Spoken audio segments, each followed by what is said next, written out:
the Canaanites. That's not really a difficulty. The difficulty, rather, is that he commanded the Israeli soldiers to take the lives of these Canaanites. That is, I think, the essence of the problem.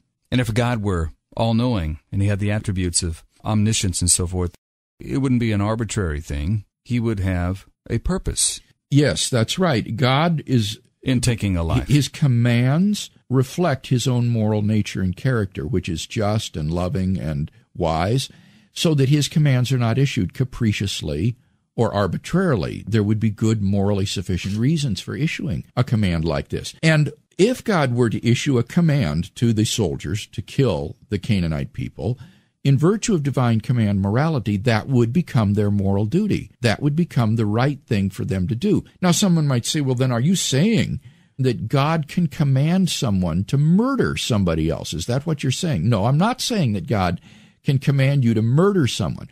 I'm saying that God can command you to do something which, in the absence of a divine command, would have been murder, but is not murder in virtue of that divine command, because it now becomes your moral duty.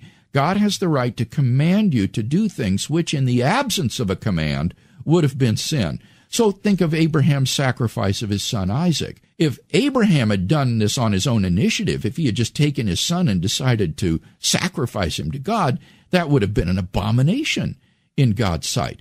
But under the injunction of a divine command to sacrifice Isaac, it is no longer murder. It now becomes Abraham's moral duty, and God tests Abraham to see his faithfulness and obedience if he will carry out this terribly difficult command in obedience to God. So God gave a command to these Israeli soldiers to do something that they would not have had the right to do under their own initiative, namely to take the lives of not only soldiers, other soldiers, but also civilians, women, and children. And moreover, I think we want to say that God had a morally sufficient reason for doing so. And we see this already in the book of Genesis. In the book of Genesis, when Abraham is confronted by God, and God is about to destroy Sodom and Gomorrah, you remember there's a story where Abraham bargains with God, and he says, what if there are 50 righteous people in the city? Will you destroy it in that case? Won't the judge of all the earth do right? He challenges God with respect to God doing the right thing. And what is God's response? He says, if there are 50 righteous people in the city, I will not destroy it. And then Abraham says, oh God, don't blame me. What if there are 40 people? And God said, I still won't destroy it if there are 40 people. And Abraham says, oh Lord, don't think me impertinent. What if there are even 10 righteous people in the city? And God says, if there are 10 righteous in the city, I will not destroy it. And Abraham doesn't dare go any lower than that. He's too afraid to bargain with God more.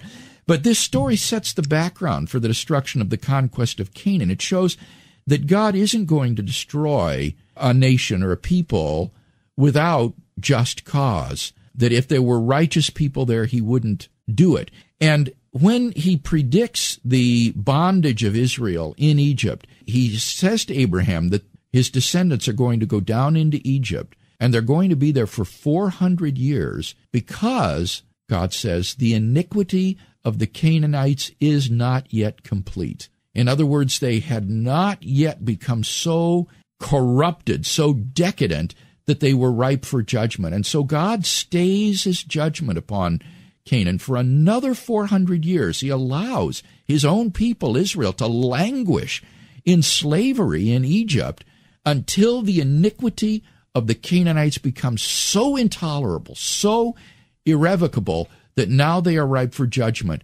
And he brings his people out of Israel in the Exodus and commands them to go in and destroy this nation wholesale in judgment. And in fact, the Canaanite nation and culture was incredibly decadent. They practiced temple prostitution in their worship of Baal.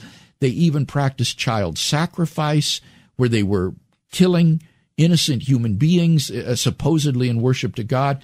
And God says, these things are abominable. I want you to wipe out these people. So this isn't just sort of making room for God's people to come back into the land. Rather, these people were ripe for judgment, and so God decided to destroy them. Now, you might say, well, what about the children, though? You know, the children hadn't done anything wrong. So how could God command them to be destroyed? Well, here I think, Kevin, we need to look at the destruction of the Canaanite children in the wider context of God's commandments to Israel not to assimilate to pagan nations and practices.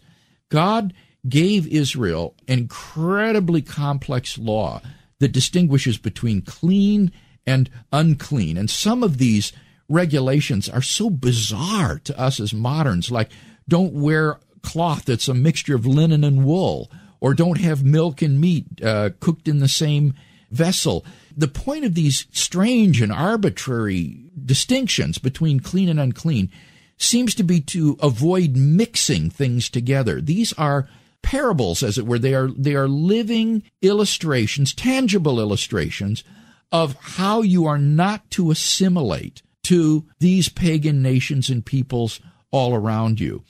And so the destruction of the Canaanites wholesale, even the children, is just one more terrible, tangible object lesson of the prohibition of not assimilating. They are not even to assimilate racially with these Canaanite children by allowing them to live, grow up, and intermarry with Israelis. Israel is to be reserved for God alone, set apart from Him alone, and not to in any way assimilate to the peoples and nations around them. So God has them even take the lives of the children to prevent this. Now, notice that in doing so, God doesn't do anything wrong to those children. In fact, if you believe in the salvation of infants, as I do, the destruction of these children was in fact their salvation. It means that they went to heaven and went to be with God. So He certainly spared them the rigors of the horrors of paganism. Yeah. What if they'd grown up in that Canaanite culture and then ultimately go to hell? And so... But at any rate, it's God's call. Right. It's God's prerogative as the divine lawgiver, and He can command people to do things that in the absence of a command would have been sin, but in the presence of a command is now their duty. He does so with good moral reason, but also He doesn't wrong the children. I mean, I think that's important to see. He does no wrong to them in doing this. On the contrary, it accords them salvation, eternal life, and a knowledge of God. So in killing the Canaanites, God doesn't do wrong by anybody concerned. He doesn't wrong the adults because they were corrupt and ripe for judgment. He doesn't wrong the children because they get eternal life. If anybody is wronged by this, paradoxically, and I've not seen anybody else make this point, it would seem to be the Israeli soldiers themselves who would seem to be wronged, because one could think of the brutalizing effect on them of having to go and kill women and children. You would think what a horrible, brutalizing effect that would have upon these soldiers. Yes.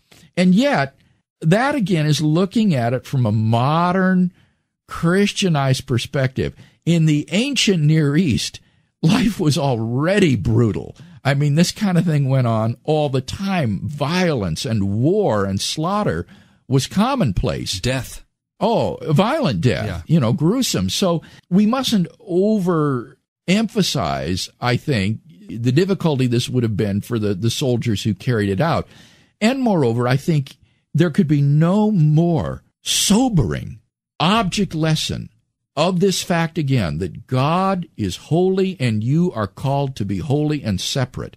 And this notion again of not assimilating, of being separate from them, would have been driven into the minds and the hearts of these Israelis by seeing what happened to these Canaanite peoples. And God said, if you are not obedient, if you apostatize, the same thing is going to happen to you. You will be judged. And eventually, centuries later, God did judge His own people by Babylon and Assyria when they came in and killed and deported the people. So this was a sobering, deep object lesson to them about the importance of maintaining covenant with Yahweh, with God, and being separate from the pagan practices and peoples around them.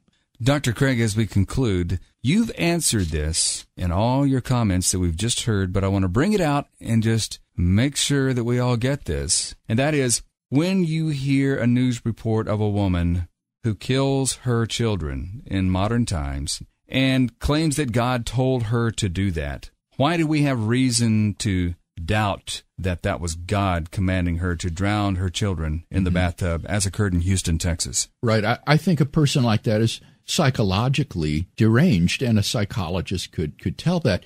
There are not the justifying circumstances in that case that there were, for example, in the conquest of Canaan. And that's why you don't have this repeated over and over again in the Old Testament. The conquest of Canaan was a unique set of historical circumstances that obtained at that time, and is not meant to be a sort of general rule of behavior among mankind.